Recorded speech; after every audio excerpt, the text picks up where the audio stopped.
Akyat kayo dyan sa Malacanang. Putang ina, wala kayong alam na puro bangag.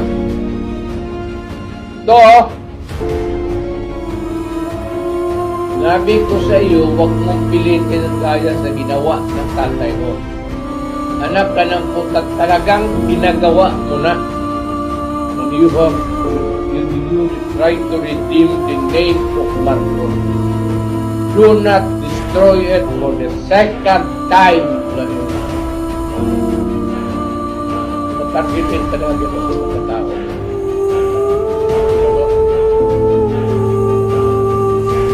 Lagdamayo, huwag mo akong pilitin. Kayo ni Bongbong. Magbarkada kayo. Alam ko yan. Huwag mo akong pilitin na bubuga ako dito na masaktan kayo lahat.